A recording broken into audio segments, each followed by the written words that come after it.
आधा वर्ष है। नाज़रीन, आप देख रहे हैं रूबी उर्दू न्यूज। सबसे पहले नजर डालेंगे सुर्खियों पर। वज़ीर-ए-आला KCR 11 जनवरी को मुनक़्क़िद करेंगे अहम इजलास। मुख्तलिफ महकमाजात के अहदेदारों से कई उमूर पर होगा तबादला ख्याल।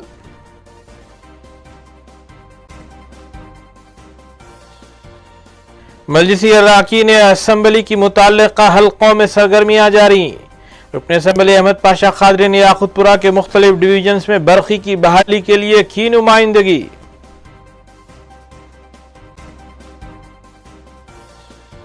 बीजेपी वरंगल और खम्मम के इंतखाबात में भी शानदार कामयाबी हासिल करेगी। रियासती सदर बीजेपी बंडी संजय ने किया दावा।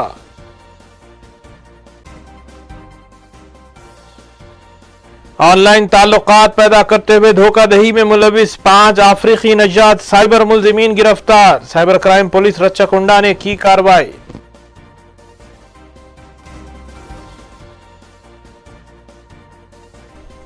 देखते हैं खबरों की तफसील। वज़ीर-ए-आला तेलंगाना के चंद्रशेखर राव 11 जनवरी को 11:30 बजे दिन प्रगति भवन में रियासती वज़रा के अलावा जिला कलेक्टर, सेक्रेटरीज और दीगर अहदेदारों के साथ एक अहम इजलास मुनक़्क़िद करेंगे। इजलास में महकमा सेहत, तालीम, रेवेन्यू, पंचायत राज के अलावा दीगर महकमाजात से मुताल्लिक़ रियासत में जारी कोरोना और वैक्सीन की ट्रायल और तालीमी इदारों को दोबारा कुशादा करने के सिलसिले में और दीगर उमूर पर तफसीली तबादला ख्याल करेंगे। अलावाजी वज़ीर-ए-आला पल्ले प्रगति और हरित हरम प्रोग्राम का भी जायजा लेंगे, जबकि धरानी पोर्टल से हुए मामलात के उमूर पर भी तफसीली बात की जाएगी। तवक्को है कि इस इजलास में वज़ीर-ए-आला अहम फैसले ले सकते हैं।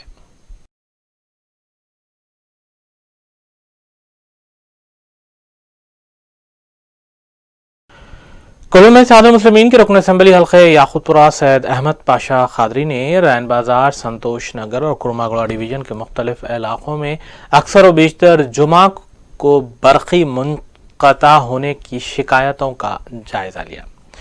रुकन असम्बली पाशा खादरी ने मुतल्लिक़ा डिवीजन कॉरपोरेटर्स मोहम्मद वासिउद्दीन, मोहम्मद मुज़फ़्फ़र हुसैन और मोहम्मद शफ़ाअत अली के हमरा आसमानगढ़ में वाक़े महकमे बरक़ी के AE दफ्तर पहुँचकर अपना शदीद एहतजाज दर्ज करवाया और मुतालबा किया कि हर जुमा को होने वाले मज़कूरा मसले को फौरी तौर पर हल किया जाए।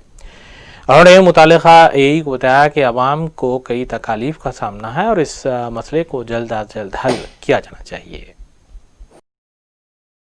ये लोग यही की बात पब्लिक से बात तक बराबर नहीं साहब, कोई रिस्पॉन्स नहीं है तो क्या फायदा क्या है? मुझे एक दिन में नहीं भाई, आज साल भर से हर कोई भी रिस्पॉन्स नहीं दे रहा था।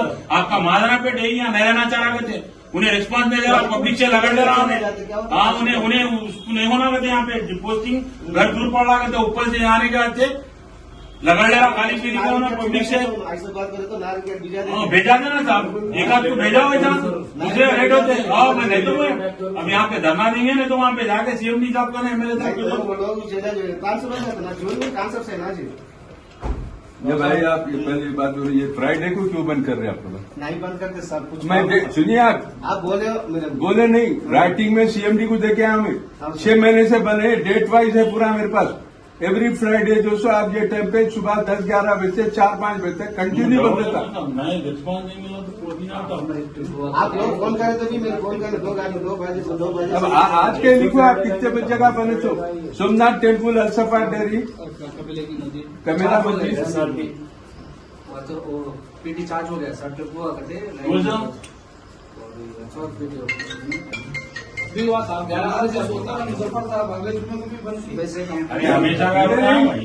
साल भर से मैं देख रहा हूँ, मैं डेट वाइज लिख के रखा हूँ। एवरी फ्राइडे को जो सब बनू थी सुबह से 10 पे 5 बजे के 10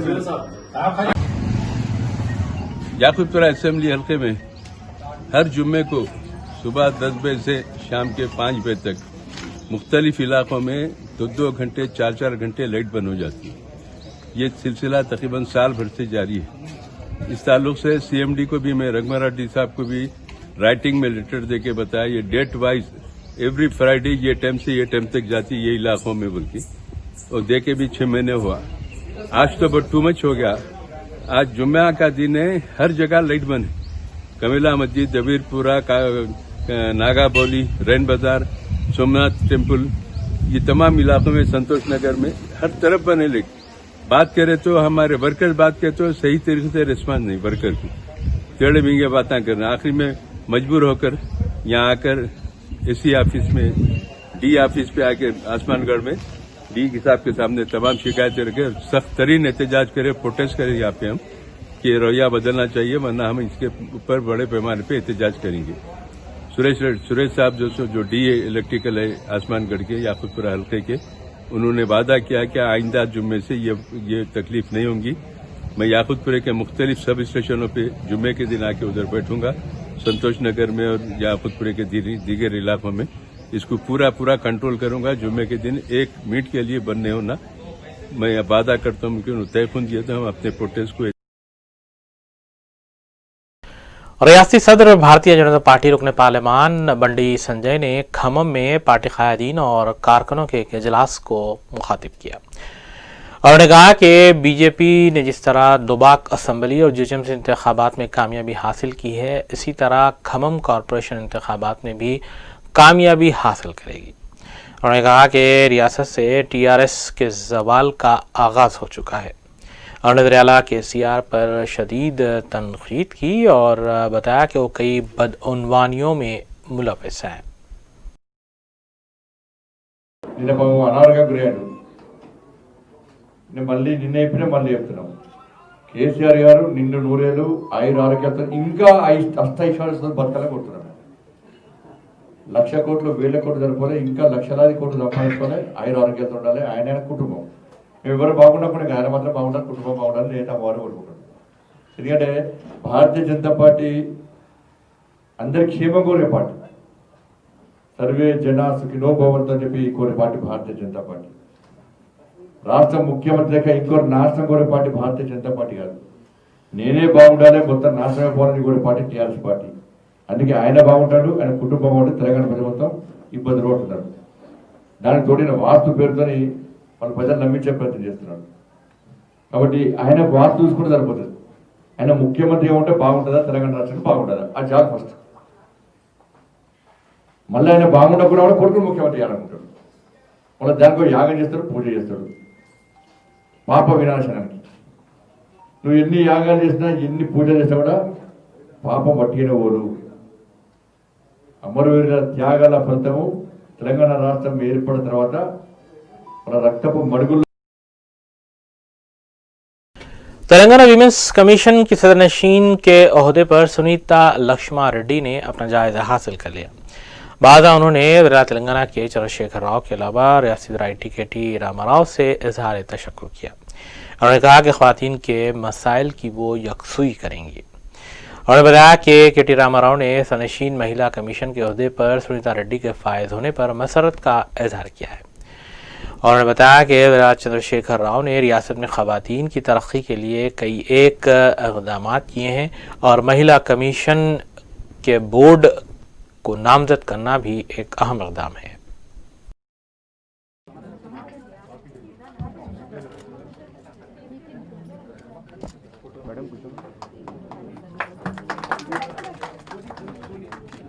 గట్టిగా చెప్పట్లతో వారికి స్వాగతం. ఈ పదవీ బాధ్యతలు స్వీకరిస్తున్న సందర్భంగా అందరూ కూడా వారికి అభినందనలు తెలియజేయవలసిందిగా కోరుతున్నాను.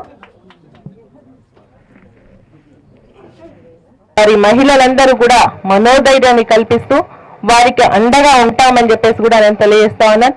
నిజంగా ఇప్పుడు మన గౌరవ మంత్రి గారు కేటీఆర్ గారు చెప్పినట్టుగా దివ్య గారు మరి ఐఏఎస్ ఆఫీసర్, మరి సెక్రటరీ టు మరి గవర్నమెంట్ చాలా అసెట్ మాట అని చెప్పేసి కూడా మేము అనుకుంటాను. ఎందుకంటే వారు అనేక అంశాలపైన వివిధ ప్రాంతాల్లో మరి వర్క్ చేస్తూ మరి పూర్తి అవగాహనతో ఉన్నటువంటి మరి దివ్య గారు మా కమిషన్ సెక్రటరీగా ఉండడం కూడా మాకు ఆనందం అని చెప్పేసి కూడా తెలియజేస్తూ వారి యొక్క సంపూర్ణ సహకారం మరి మహిళా కమిషన్కి అందిస్తామని చెప్పినందుకు కూడా వారికి ధన్యవాదాలు తెలియజేస్తా ఉన్నా.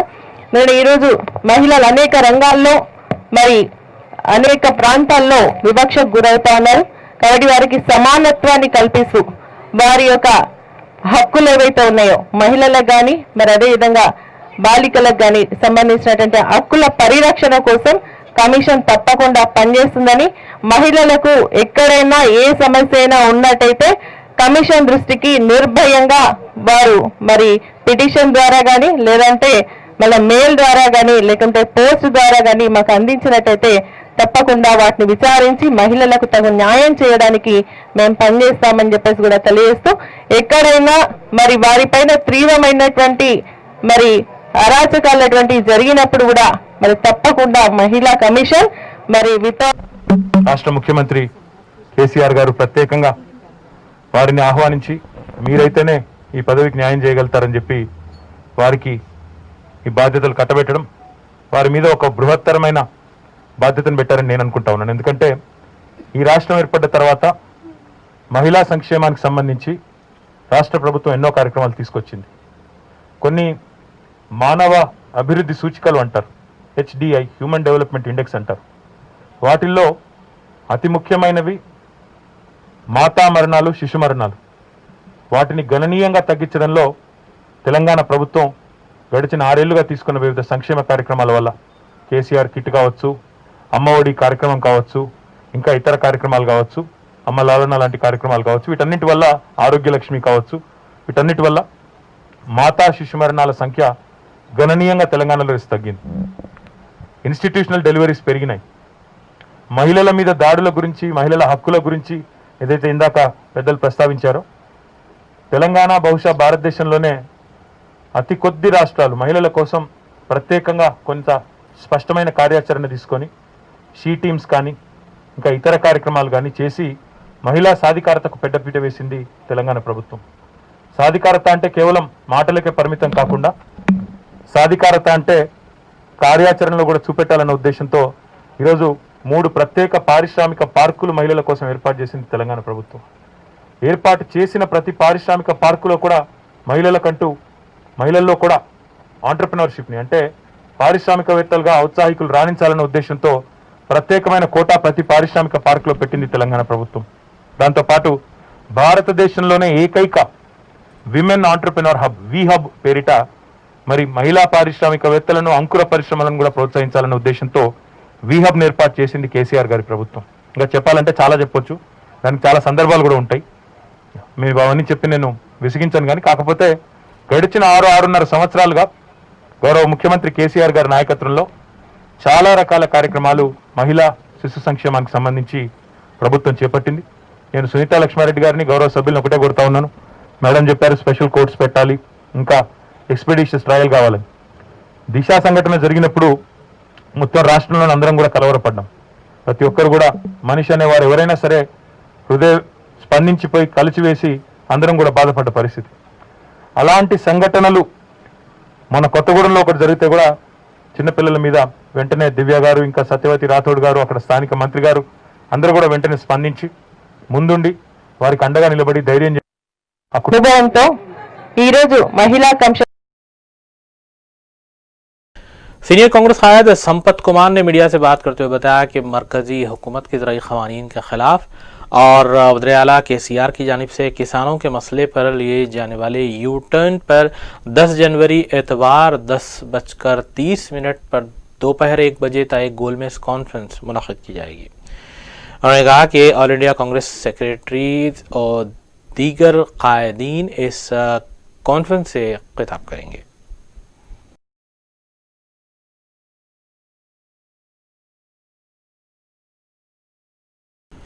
इंचार्ज रियासत तेलंगाना कांग्रेस पार्टी एम टैगोर ने मीडिया से बात की। उन्होंने बताया कि मौजूदा सदर तेलंगाना प्रदेश कांग्रेस कमेटी उत्तम कुमार रेड्डी और तेलंगाना वर्किंग प्रेसिडेंट रेवंत रेड्डी के अलावा मोहम्मद अजहरुद्दीन और पूनम प्रभाकर आइंदा 2 माह तक अपनी खिदमत जारी रखेंगे।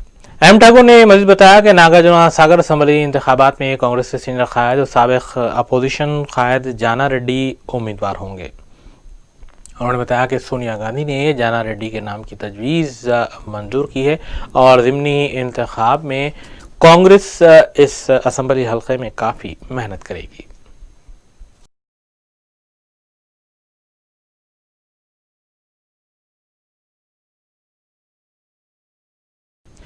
रियासत तेलंगाना की तश्कील के बाद हुकूमत महकमे पुलिस के लिए बजट मख्तस करते हुए पुलिस अहलकारों को कई एक सहूलतें मुहैया कर रही है।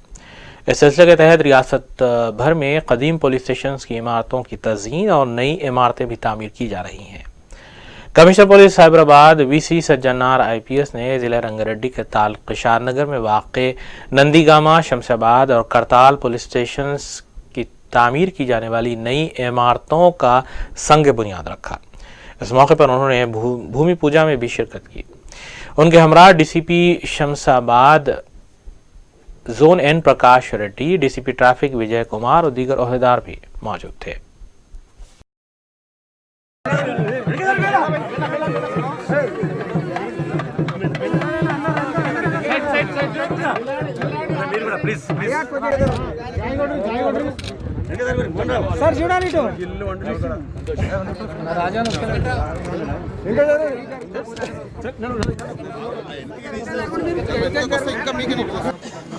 మన CSR యాక్టివిటీ కింద మై హోమ్ యాజమాన్యం ముందు వచ్చి ఈ ఒక పోలీస్ స్టేషన్ని స్పాన్సర్ చేయడం జరిగింది. మనకు సహకరించిన మై హోమ్ చైర్మన్ గారికి, మొత్తం యాజమాన్యానికి పేరు పేరుగా ధన్యవాదాలు తెలుపుతున్నాను. అదేవిధంగా సహకరించిన మన MP గారికి, MLA గారికి, లోకల్ శంషాబాద్ మున్సిపల్ చైర్మన్ గారికి, సర్పంచ్ గారికి, ZPTC గారికి, MPP, MPTC అందరూ కూడా నేను పేరు పేరుగా ధన్యవాదాలు తెలుపుతున్నాను. ఎందుకంటే చాలా రోజుల నుంచి ఈ ఒక పోలీస్ స్టేషన్ నిర్మాణం చాలా పెండింగ్లో ఉండింది. ఈరోజు ఇది ఇక్కడ ఫౌండేషన్ వేయడంతో ఇది ప్రజల ఒక కళ సాకారమైంది. సో ఇది త్వరలోనే కంప్లీట్ చేయడానికి అన్ని ఏర్పాటు చేయడం జరుగుతుంది. దాదాపు 80 లక్షల బడ్జెట్తో ఈ ఒక పోలీస్ స్టేషన్ నిర్మాణం కావడం జరుగుతుంది. సార్ సఫిషియెంట్ స్టాఫ్ లేరు, స్టాఫ్ ఏమైనా పెంచే అవకాశాలు ఉన్నాయా సార్? అన్ని చోట్ల సఫిషియెంట్ ఉంది. ఇప్పుడు ఏం లేదు, కొత్త రిక్రూట్మెంట్ అయిన తర్వాత అన్ని చోట్ల కూడా సఫిషియెంట్ స్టాఫ్ ఉంది, ఎక్కడ కూడా ఇబ్బంది లేదు. ల్యాండ్ ఎంత సార్ టోటల్? 1.28 acres ఇది.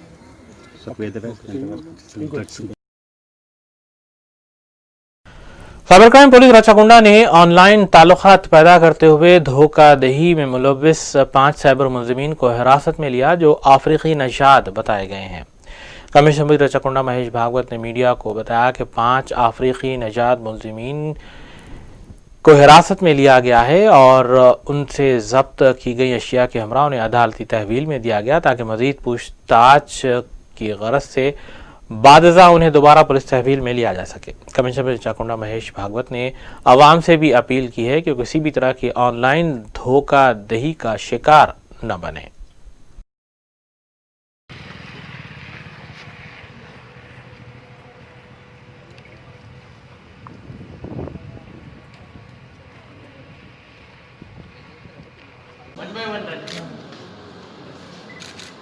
राचकोंडा के साइबर क्राइम पुलिस स्टेशन के टीम ने दिल्ली से एक 5 मेंबर गिरोह का पर्दाफाश किया है।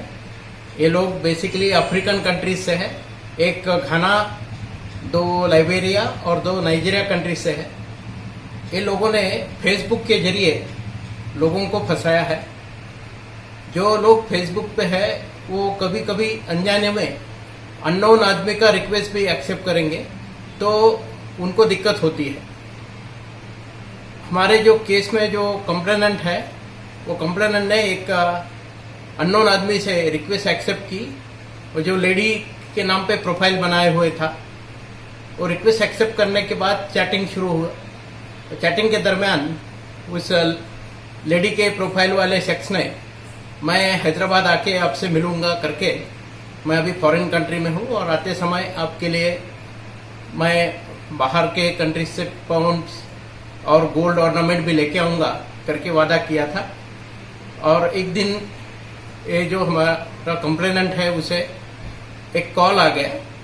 वो कॉलर अपना पहचान जो है कि मैं मुंबई एयरपोर्ट के कस्टम से बोल रहा हूँ और आपकी गर्लफ्रेंड यहाँ पे आई है, उसके साथ में 75,000 पाउंड्स है और कुछ सोना है, लेकिन उसको इंडियन रुपीज में ड्यूटी देना पड़ेगा। तो एक बैंक अकाउंट में आप पैसा डिपॉजिट करो करके एक बैंक अकाउंट का नंबर दिया गया। उस अकाउंट में इंस्टॉलमेंट में एक कंप्लेनेंट ने तकरीबन 4,83,000 डिपॉजिट किए। उसके बाद उसे महसूस हुआ कि उसको फंसाया गया है। उसके बाद उसने 28 नवंबर 2020 को हमारे साइबर क्राइम पुलिस स्टेशन में कंप्लेंट किया उसने जो इन्फॉर्मेशन दिया था वो फेसबुक में जो प्रोफाइल थी उसके ऊपर टेक्निकली वर्कआउट करके हमारे साइबर क्राइम के इंस्पेक्टर वेंकटेश, RSI प्रवीण और उनकी टीम हमने दिल्ली भेजी और दिल्ली में इन लोगों के डेन पे छापा मार के इन लोगों को अभी हमने हिरासत में लिया है। ये केवल इनका एक ही केस नहीं है, तो इसके साथ हैदराबाद सिटी में 2019 के 2 केस और 2020 का 1 केस भी यही लोगों ने किया है। इसके अलावा और 3 केसेस में भी हमें इन्हीं के ऊपर शक है। अभी हम पुलिस रिमांड इनका ले लेंगे। ये जो 5 शख्स अफ्रीकन कंट्रीज से है उसमें 2 लोगों का ऑलरेडी वीजा एक्सपायर हो चुका है और इलीगली वो लोग वहाँ पे दिल्ली में रह रहे और इनका एक वीडियो भी हमें मिला जिस वीडियो में काफ़ी लेविश लाइफ ये लोग वहाँ पे गुजर रहे हैं और जो पैसा मिलता है जो लोगों को फंसा के वो ऐसा लेविशली वो लोग स्पेंड कर रहे करके भी हमें जानकारी मिली है। लोगों को हमारी जो गुजारिश है कि आप साइबर क्राइम का विक्टिम ना बने, इसलिए आपको कोई भी अनजाने आदमी से फेसबुक हो, इंस्टाग्राम हो, रिक्वेस्ट जो है एक्सेप्ट नहीं करनी है और किसी को भी बैंक अकाउंट में पैसा नहीं भेजना है। कुछ भी अगर आपको लग रहा है कभी भी कि आपको आपके साथ धोखाधड़ी हो रही है, आपको कोई फंसा रहा है, इमीडिएटली आप साइबर क्राइम पुलिस को अप्रोच करो या आप डायल 100 पे पुलिस को कांटेक्ट कर सकते हैं। आज जो हमारी साइबर क्राइम पुलिस ने एक अच्छा काम किया, इसलिए उनको मैंने कैश रिवार्ड से नवाजा है। Thank you. आरजेआई पुलिस ने एक खातून की खुदकुशी के सिलसिले में केस दर्ज किया, ताहम खुदकुशी पर अब भी शुबहात का इजहार किया जा रहा है। पुलिस के मुताबिक सीसीटीवी फुटेज से पता चला है कि जुमेरात की शाम 7:30 बजे खातून ऑटो से उतरी और अपने आप को नुकसान पहुंचाते हुए खुदसूजी भी कर ली। पुलिस ने बताया कि खातून की जानिब से इस्तेमाल किए गए ऑटो की तलाश की जा रही है ताकि मुतवफ़्फ़ा खातून की शिनाख्त भी हो सके। आरजेआई पुलिस इस सिलसिले में हनूज मसरूफ़ तहक़ीक़ात है।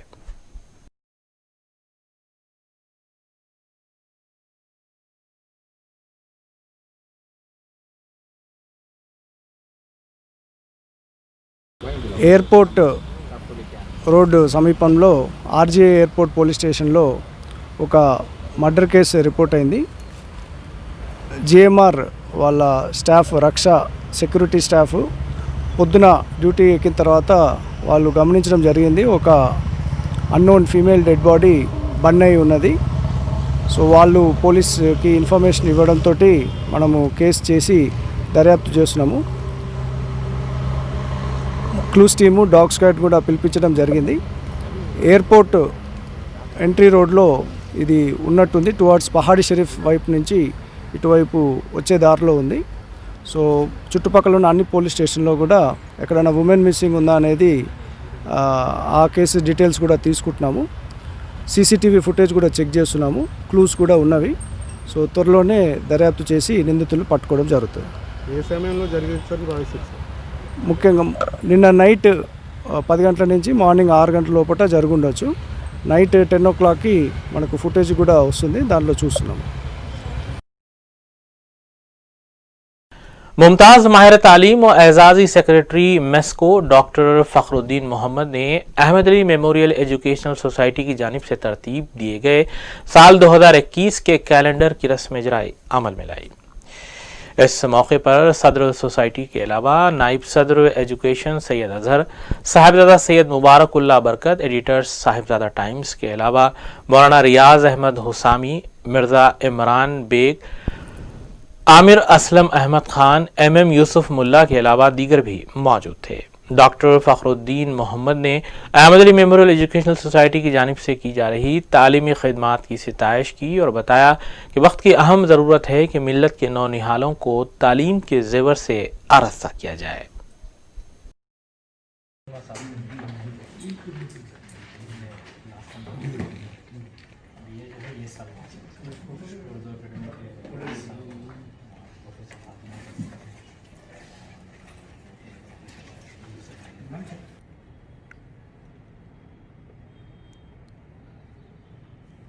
एक सेकंड, एक मिनट।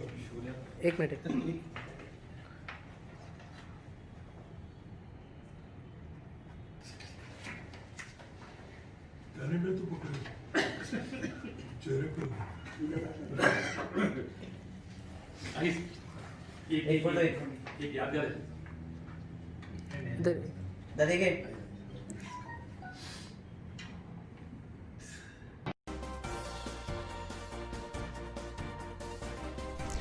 देखते हैं फिर के बाद की खबरें।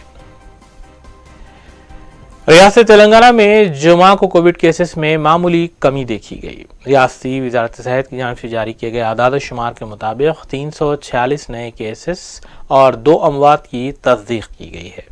रियासत में जुमला अमवात 1561 हो चुकी हैं, जबकि मजमूई केसेस की तादाद 2,89,135 तक पहुंच चुकी है।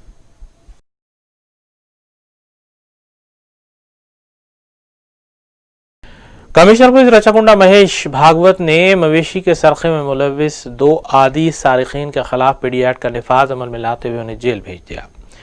कमिश्नर पुलिस रचाकुंडा महेश भागवत के मुताबिक जे लिंगम मंतुलू उर्फ लिंगम और जे उपेंद्र के अलावा पी किरण को मुतकूर, चोटुप्पल और दीगर इलाकों से मवेशी सरखे में मुलविस पाए जाने पर मुतकूर पुलिस ने हिरासत में लिया था और उनके कब्जे से 2 लाख रुपए, नकद रकम और दीगर अशिया बरामद की गई थी। मज़कूरा मुलजिमीन के मुंजिमला जे लिंगा और जे उपेंद्र के खिलाफ पीडी एक्ट का निफाज अमल में लाया गया और उन्हें जेल भी भेजा गया।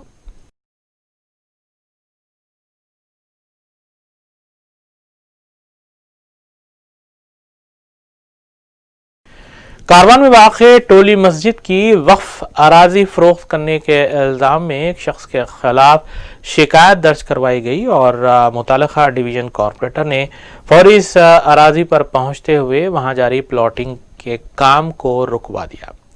तफसीलात के मुताबिक सरकारी पाशा नामी शख्स वक्फ बोर्ड की अराजी को फरोख्त कर रहा था और यहाँ प्लॉटिंग भी बड़े पैमाने पर की जा रही थी। इत्तला मिलते ही मजलिस डिवीजन कॉरपोरेटर जाकिर बाखरी वहां पहुंचे और लैंड ग्रैबिंग को नाकाम बनाते हुए काम को रुकवाया गया। मुताल्लिका मोहल्ले के मकामी अफराद ने भी शिकायत की है कि न सिर्फ ये कि मस्जिद की अराजी बल्कि मदरसे की अराजी को भी फरोख्त किया जा रहा है।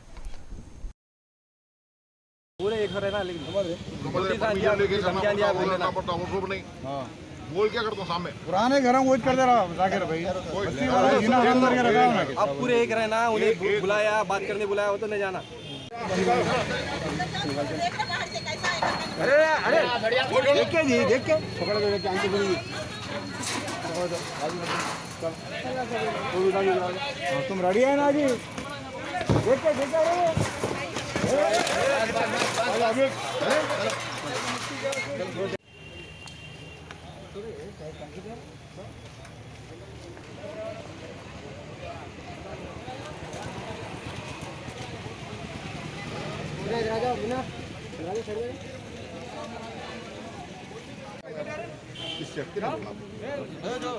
वो इशारा तो कुछ बात होंगी उन्हों को नीनू कौन बोले तो फिर ये बता बात ऐसा बोलते तुम रहने के बाद ये बात मेरी बात मैं इनको जो बोलना है बोल दिया आप समझ जाइए बस उससे एक मेरी बात सुन लीजिए मेरी बात सुन लीजिए इस वक्त मेरी बात सुन लीजिए इससे आगे कुछ नहीं बोल दिया मैं बोल रहा हूँ आप मेरी बात सुन लीजिए।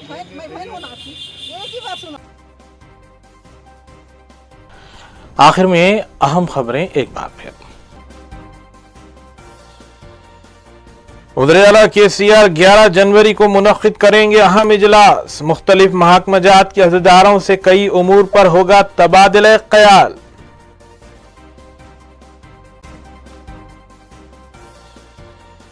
मजलिसी अरकान असम्बली की मुताल्लिका हल्कों में सरगर्मियां जारी। रुकन असम्बली अहमद पाशा खादरी ने याकूतपुरा के मुख्तलिफ डिवीजन्स में बरखी की बहाली के लिए की नुमाइंदगी।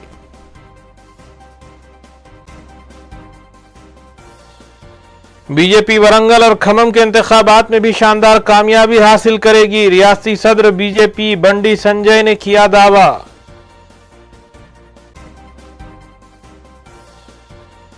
ऑनलाइन ताल्लुकात पैदा करते हुए धोखाधड़ी में मुलविस 5 अफ्रीकी नजात साइबर मुलजिमीन गिरफ्तार। साइबर क्राइम पुलिस रच्चाकुंडा ने की कार्रवाई।